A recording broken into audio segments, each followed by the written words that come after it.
For MSF, a key focus is actually our youth. And vaping and intermediate abuse affects not just the young person himself or herself, but really also the family members and their loved ones. So we want to provide support to both youth abusers as well as their loved ones. But to do that, first we need to understand why youth vape or abuse substances. Youth often vape or abuse substances because of deeper underlying issues, for instance, negative peer influence, mental health issues. And we need to address these issues and lend them the appropriate support. Today, low-risk youth drug offenders go through a rehab program called the Youth Enhanced Supervision Scheme. This is a structured rehab program that's run by our social service agencies, SSAs on the ground, agencies like SHINE, Children and Youth Services, Singapore Children's Society, as well as Orkin Singapore. Now, this rehab program has proven to be effective thus far. Completion rate is at 94%, and two-year recidivism rate is at a low of 9.2%. As part of the program, caseworkers have primarily three objectives. First is to help youth understand and appreciate the impact of substance abuse on both their own health and well-being, as well as the impact on the loved ones. Second, really, is to enhance motivation for changing behaviors and strengthening pro-social behaviors, such as seeking positive as well as supportive connections. And third, really, is to equip them with new skills to desist from substances like drugs, such as emotional regulation, as well as peer refusal.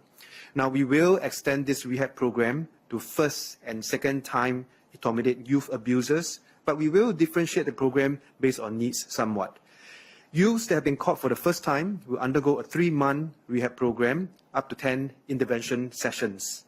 And youths that have been caught for a second time will undergo a 6-month rehab program with at least 16 intervention sessions, and they will also be put on HSA's supervision for 6 months to ensure that they stay drug-free.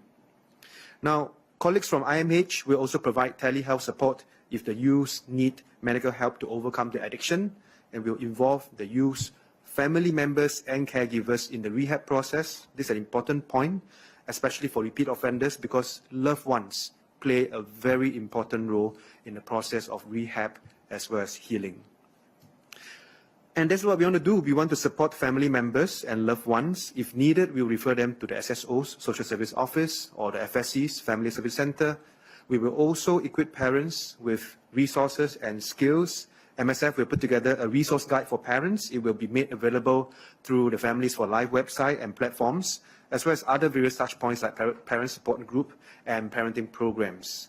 We will also conduct webinars and talks and perhaps hand parents some skills as to how they could have open conversations with their children, how to detect signs of suspected vaping, as well as different ways to seek help for their children.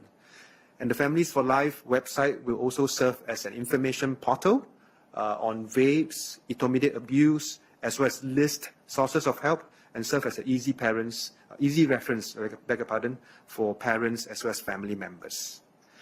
Now, other than young people, SSAs such as WeCare, Sana, Fei Yue, as well as Tai Hua Kwan also provide rehab for adults who proactively seek help, and they also provide step-down care for first and second time adult intermediate abusers after their treatment at IMH.